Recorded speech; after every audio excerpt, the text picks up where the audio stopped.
5 লক্ষ কণ্ঠে গীতাপাঠ হওয়া 24 ঘন্টার মধ্যেই হুমায়ুন কবির ঘোষণা করছেন যে 1 লক্ষ কণ্ঠে কোরআন পাঠ হবে ফেব্রুয়ারি মাসে।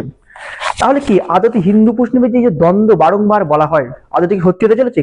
যে অভিযোগ বারংবার বিজেপির দিকে শাসক দল তৃণমূল দাগিয়ে দেন যে এই যে বিজেপি তরফ থেকে হিন্দু মুসলিম করা হয়, সত্যি কি তাই? এই মুহূর্তে আমাদের সঙ্গে আছেন দেবদত্ত মাঝি। দেবদত্ত, ভিশন প্লাস নিউজে আপনাকে স্বাগত। নমস্কার। 5 লক্ষ কণ্ঠে গীতা পাঠ হওয়ার 24 ঘন্টার মধ্যে হুমায়ুন কবির বলছেন যে 1 লক্ষ কণ্ঠে কোরআন পাঠ করাবে। শুধুমাত্র কি 5 লক্ষ কণ্ঠে গীতা পাঠ হয়েছে বা সনাতনীরা করেছে বলেই কি এরা পাল্টা জবাব দেওয়া হচ্ছে? হতে পারে, সেটা হতে পারে। 1 লক্ষ কণ্ঠে কোরআন পাঠ হবে কি 5 লক্ষ 10 লক্ষ হবে সেটা তাদের ব্যাপার।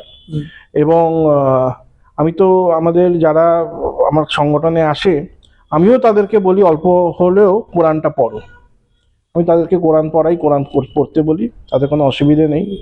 নলেজ থাকা ভালো, জ্ঞান থাকা ভালো। এবং সেই কোরআনে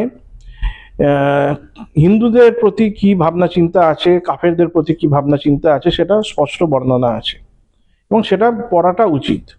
তাহলেই মানুষ বুঝতে পারবে যে মানে সেকুলারিজমটা ঠিক না কোনটা ঠিক, মানুষ বুঝতে পারবে।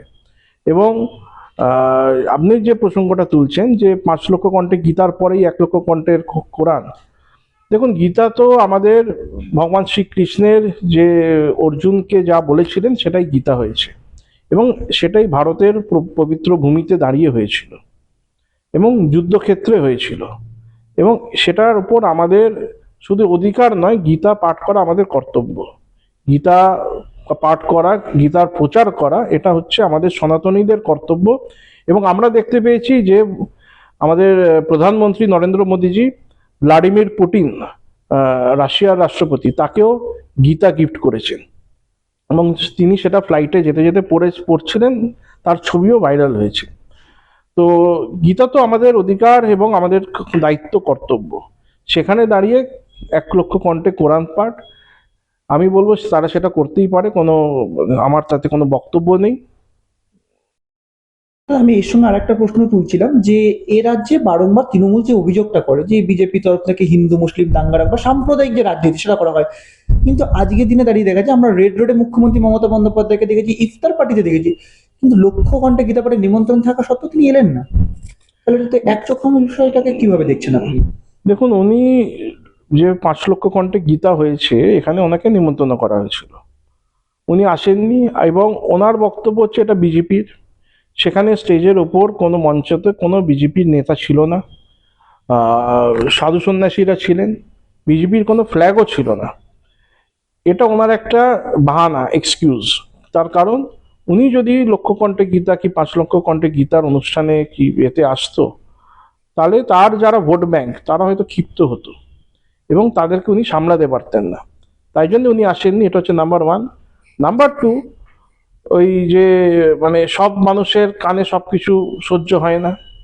উনি হয়তো আজকের দিনে যেই বিষয়টার উপরে বেশি ভরসা করেন, যেই পদ্ধতি ফলো করেন, তাতে হয়তো গীতা নিষিদ্ধ আছে, অন্য ধর্ম আচরণ করা নিষিদ্ধ আছে।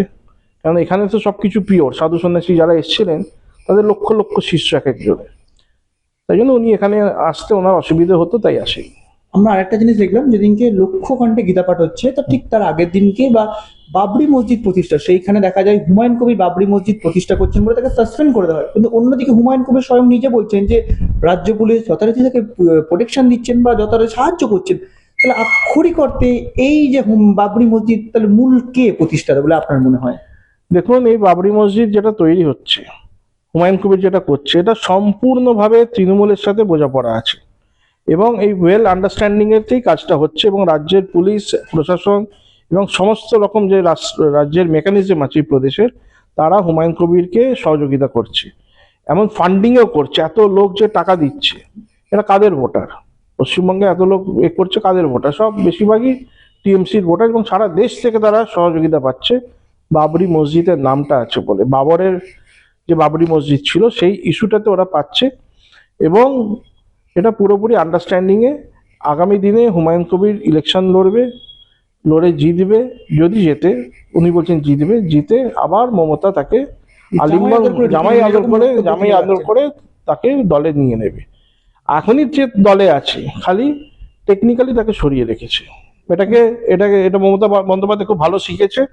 এটা হুমায়ুন কবিরের থেকে শিখেছে কি তার আগে তোয়া সিদ্দিকী থেকে শিখেছে জানা নেই, আল তাকিয়া উনিও শিখে গেছেন।